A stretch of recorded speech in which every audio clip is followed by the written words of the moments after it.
Lunes 29 de abril del 2024, bienvenidos a la emisión al mediodía de Noticias 7. Los invitamos para que nos sigan a través de www.eltelegrafo.com.es y www.ecuadortv.es. Ahora en sus pantallas podrán ver un código QR. Los invitamos a escanearlo con su teléfono o celular para acceder a información actualizada y verificada que tiene para ustedes el Telégrafo Digital. Aquí iniciamos.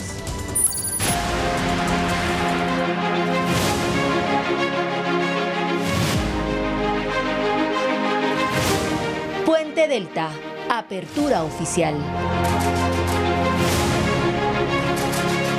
Y el presidente de la República, Daniel Noboa, entregó el puente tipo Delta en el kilómetro 82 de la vía Loac-Santo Domingo. Javier Ceballos nos tiene los detalles de esta actividad presidencial. Nos enlazamos en este momento junto a él en la provincia de Santo Domingo de los Áchilas. Javier, buenas tardes. Gracias, Olga. ¿Qué tal? Muy buenas tardes con todos. El gobierno nacional formalizó la entrega del puente tipo Delta a la altura del kilómetro 82 en la vía Aloac-Santo Domingo.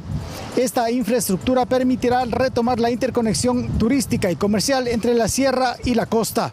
El ministro de Transporte, Roberto Luque, reveló los importantes detalles que tiene esta obra para el beneficio del país. Que esta es una vía arterial importantísima para el país, por donde pasan 12.000 vehículos diarios y no podíamos estar incomunicados.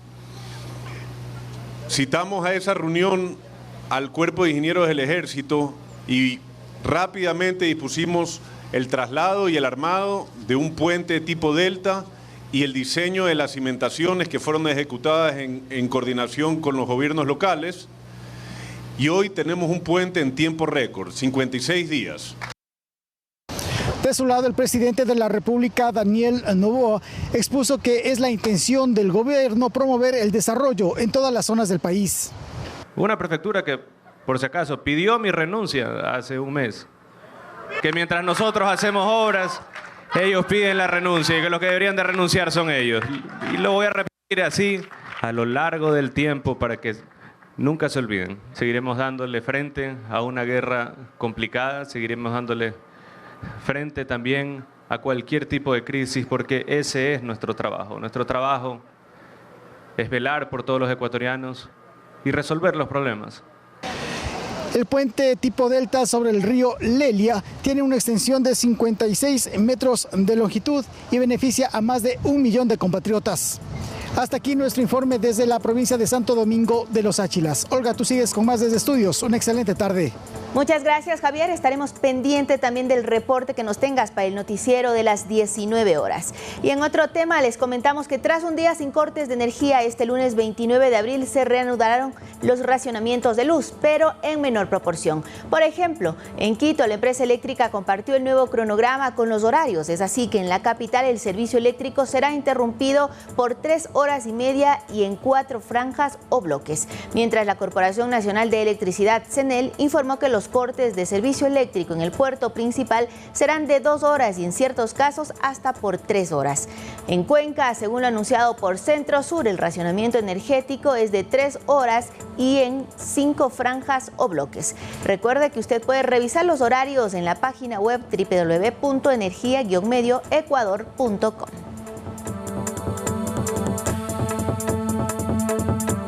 Y el incremento de actividad eruptiva en el volcán Sangay.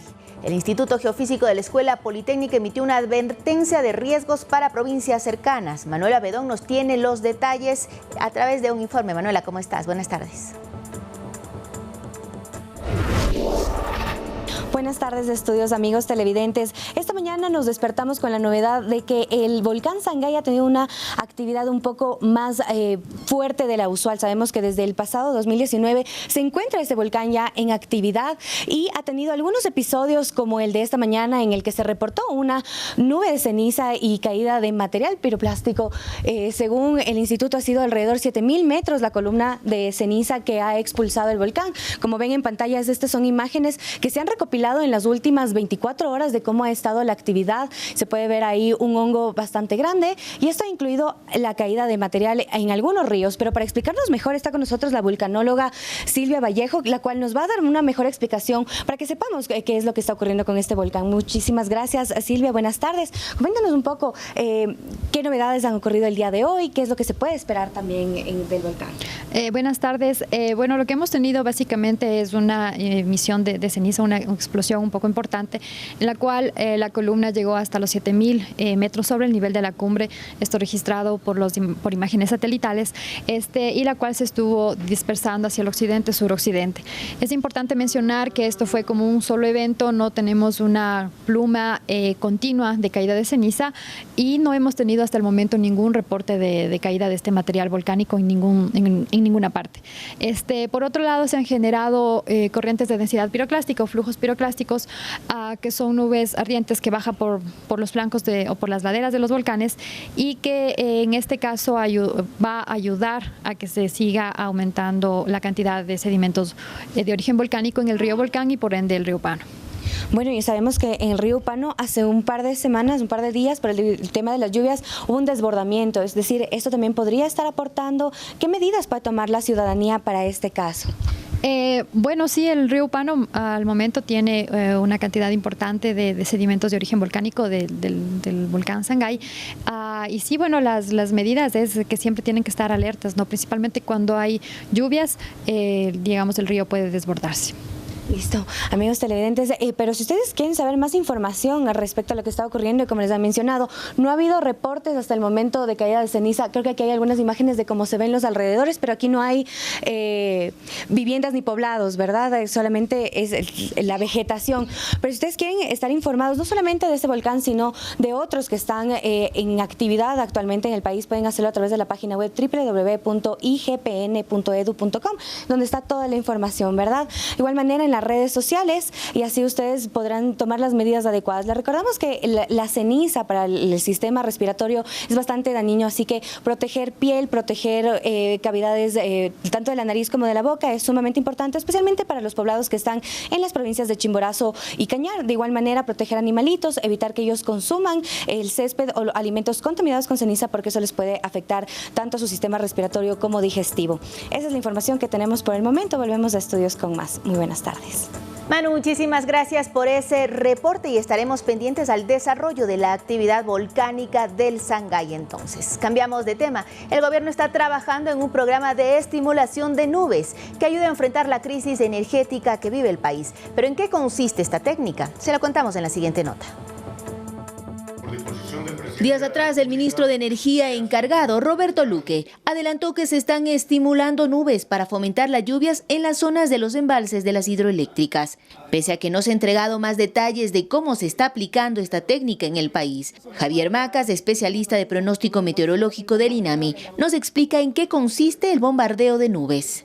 Es una técnica bastante minuciosa. Lo que se busca es llegar a que una nube llegue a condensarse, llegue a generar el vapor, se condense y se generen precipitaciones en una zona en específico. ¿Pero cómo se las bombardea? Sería con este yoduro de plata, me parece que es el que tenemos, es el más común. Sin embargo, hay otros mecanismos todavía para bombardear. Si bien nosotros hemos visto que podemos llegar a hacerlo mediante avionetas o mediante el disparo, mediante unos cañones también hay la técnica que es mucho más detallada, que sería mediante drones. Para ello se deben tomar en cuenta múltiples factores. Primero, el tipo de la nube, la zona donde se va a dar, la hora en la que se va a dar. Esta técnica es relativamente nueva en Sudamérica. Los países en el continente que ya la aplican años atrás son México y Estados Unidos. A este último le llevó cerca de 10 años de investigación y pruebas. Distintas técnicas que se empezaron a desarrollar al final de la Segunda Guerra Mundial en Estados Unidos.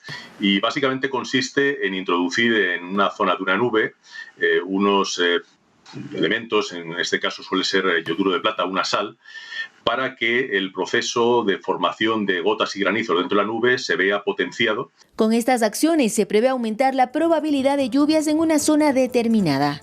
Olga Velasco, Noticias 7. Según estimaciones del Consejo Nacional Electoral, la primera semana de mayo se proclamarían los resultados oficiales de la consulta popular, con lo que de no haber impugnaciones se publicará en el registro oficial e iniciará la cuenta regresiva para la presentación y tratamiento de los proyectos de ley en la Asamblea Nacional. Este fin de semana, el Consejo Nacional Electoral terminó el procesamiento de actas de la consulta popular de las 24 provincias del país. Este 1 de mayo llegan al país las actas de Europa, Asia, Oceanía, Norteamérica, África, Latinoamérica y el Caribe. Si es que no se presenta ningún inconveniente en el traslado, sobre todo de China y Australia, que son los que están más lejanos, nosotros podríamos resolver sí la primera semana de mayo. De no presentarse impugnaciones, los resultados oficiales se publicarán en el registro oficial y correrán los plazos para el cumplimiento del mandato popular, tal como lo explicó el constitucionalista André Benavides en el espacio de entrevistas de Noticias 7. El presidente de la República, una vez que se publiquen los resultados en el registro oficial, tiene 5 días para presentar esos proyectos de ley. Y la Asamblea Nacional, una vez que ya conozca este proyecto de ley, tiene 60 días para aprobarlo. Y recalcó que tras ese periodo, la Asamblea debe haber aprobado 5 proyectos de ley correspondientes a las preguntas de la consulta popular sobre incremento de penas para delitos graves, cumplimiento de la totalidad de condenas en la cárcel,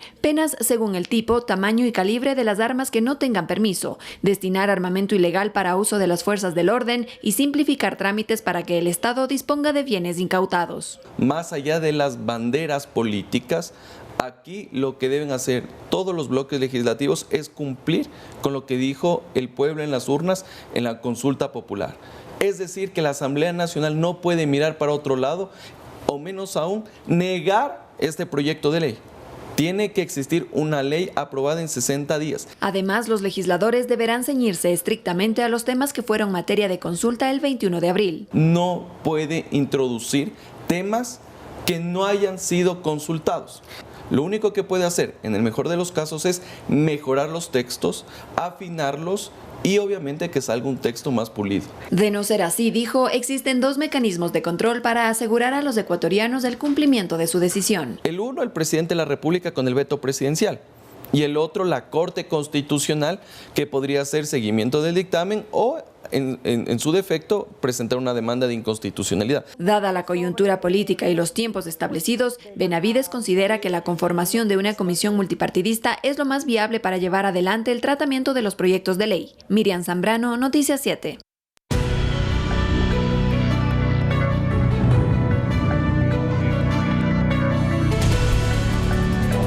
Y Ecuador demandó a México ante la Corte Internacional de Justicia por otorgar asilo político a Jorge Glass el pasado 17 de diciembre de 2023. La demanda también hace referencia a declaraciones calificadas como injuriosas por parte del presidente mexicano Manuel López Obrador. La serie de violaciones al derecho internacional por parte del gobierno de México contra nuestro país motivó que Ecuador interponga una demanda ante la Corte Internacional de Justicia a mediodía de este 29 de abril. Según señala el comunicado de Cancillería, México ha incumplido sus obligaciones de respetar las leyes y reglamentos del Estado receptor, no interferir en asuntos internos de Ecuador y no utilizar a los locales de la misión de manera incompatible con las funciones de la misión diplomática, y se basa en el artículo 41 de la Convención de Viena sobre Relaciones Diplomáticas.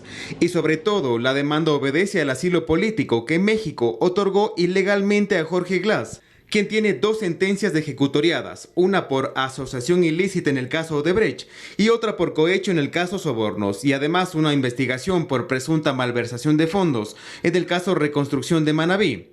Y sustenta su demanda en el artículo 3 de la Convención sobre Asilo Diplomático de 1954, que establece: no es lícito conceder asilo a personas que al tiempo de solicitarlo se encuentren inculpadas o procesadas en forma ante tribunales ordinarios competentes y por delitos comunes, o estén condenadas por tales delitos y por dichos tribunales sin haber cumplido las penas respectivas. Las personas comprendidas en el inciso anterior que de hecho penetraren en un lugar adecuado para servir de asilo deberán ser invitadas a retirarse o, según el caso, entregadas al gobierno local. Esto, según Ecuador, ha provocado que México transgreda su obligación de cooperar en asuntos anticorrupción según los acuerdos internacionales. Además, el presidente Manuel López Obrador se metió en asuntos internos de nuestro país al poner en duda los resultados de las elecciones anticipadas de 2023. cuando realizó declaraciones a favor del correísmo, del cual tiene afinidad política, pues López Obrador ha otorgado asilos a varios exfuncionarios del gobierno de Rafael Correa, que tienen procesos judiciales pendientes en Ecuador. En tal sentido, el gobierno de Daniel Noboa pide a la Corte de La Haya que juzgue y declare las consecuencias jurídicas para México derivada de sus hechos internacionalmente ilícitos. El patrocinio de este caso lo llevará la Procuraduría General, pues dicha entidad, para entenderlo mejor, es el abogado del Estado. Edison Saavedra, Noticias 7. Y en otro tema, avanza el rescate de los cuerpos de los 8 ocupantes del helicóptero de las Fuerzas Armadas accidentado el pasado viernes en Tigüino. Según el último informe del ejército ecuatoriano, se recuperaron los restos mortales de 5. Tras el siniestro del helicóptero de las Fuerzas Armadas ocurrido el último viernes en la provincia de Pastaza, en Tigüino, este fin de semana se procedió al rescate de los restos. La Fiscalía General junto a la policía realizaron el levantamiento de los cuerpos de los 8 tripulantes de la aeronave, 5 militares y 3 civiles, funcionarios de la Secretaría de Gestión de Riesgos, quienes llevaban ayuda humanitaria a sectores de la provincia afectados por inundaciones ante la crecida de los ríos. Debido a las condiciones climáticas del lugar donde se registró el accidente y la dificultad de acceso, hasta el domingo se trasladaron a 5 de los 8 fallecidos a la morgue en Pastaza para la práctica de las respectivas autopsias. En las instalaciones de la Brigada Selva 17 Pastaza se instaló la capilla ardiente para velar a los soldados que fallecieron en el accidente. Mandar un fuerte abrazo a todas esas familias y expresar todo nuestro dolor a las madres, a los padres que han perdido a sus hijos. De su lado, el secretario de la Administración Pública, Arturo Félix Wong, mencionó que las investigaciones permitirán esclarecer los hechos. Las condiciones climáticas eran muy malas para ingresar, entonces iban a entrar en otros helicópteros, bajar descenso en soga para revisar qué fue exactamente lo que pasó y poder explicar por qué pasó esto. Pero era un helicóptero que hasta el presidente lo utilizaba, o sea, un helicóptero que está en muy buen estado. El helicóptero MI-171E se accidentó a las 9:36 del viernes en el sector de Tigüino y sus restos no pudieron ser ubicados hasta casi 5 horas después. La aeronave cumplía la ruta Shell Tigüino-Tababoro y para su ubicación se implementó un operativo de búsqueda donde participaron 2 helicópteros livianos. De su lado, el ejército ecuatoriano dispuso la conformación inmediata de la Junta Investigadora de Accidentes para determinar las causas de este siniestro. Olga Velasco, Noticias 7.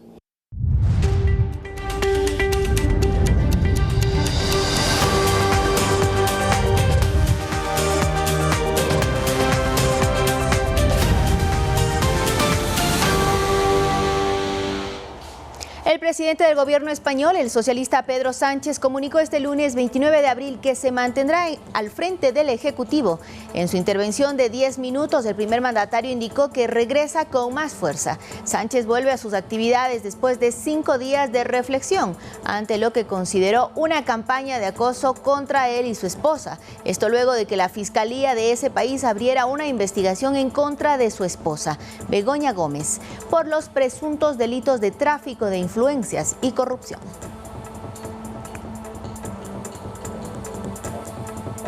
Y varios estados ubicados en el medio oeste de Estados Unidos se enfrentaron a más de 100 tornados los últimos días. Estos eventos dejaron 4 personas muertas y varios daños materiales. Omaha, Oklahoma son parte de los estados afectados. Le contamos más a continuación. Estábamos debajo de nuestra cocina. La presión cambió haciendo que los oídos explotaran. Así describió esta mujer lo que vivió con uno de los más de 100 tornados que azotaron varias ciudades del estado de Nebraska y Oklahoma durante el fin de semana. Esta casa sí la ciudad de Omaha, en el estado de Nebraska, hogar de 485,000 personas, fue una de las más afectadas. Aterrador porque, como le digo, fue en cuestión de segundos que llegó y pues solo corrimos a refugiarnos al sótano. Los usuarios en redes sociales captaron varios momentos de los tornados que se hicieron virales. Por ejemplo, escenas como estas eran comunes. El suelo lleno de fango y cubierto por pedazos rotos de madera que antes formaban parte de los techos de las casas. En Lincoln, la capital de Nebraska, 79 trabajadores quedaron atrapados al derrumbarse la pared de una fábrica sobre un auto. Según las autoridades de ese estado, los empleados de ese establecimiento fueron evacuados. 3 de ellos tenían lesiones leves. Otros de los estados afectados por este fenómeno natural fue Texas, donde cerca de 25,000 personas se quedaron sin electricidad. Lo mismo ocurrió en Oklahoma, donde 33,000 hogares tampoco tienen luz. El paso de los tornados dejó 5 personas fallecidas, entre ellas un bebé de 4 meses. Varias viviendas y edificios están colapsados, y los gobernadores de 12 estados declararon en emergencia a las ciudades más afectadas por este fenómeno. El Departamento de Meteorología de Estados Unidos indicó que los tornados son relativamente comunes en ese país, particularmente en el centro y sur, en especial durante la primavera. Indicaron además que es muy raro que se produzca un suceso de grandes tornados, como lo ocurrido el fin de semana. Emilia Reynoso, Noticias 7.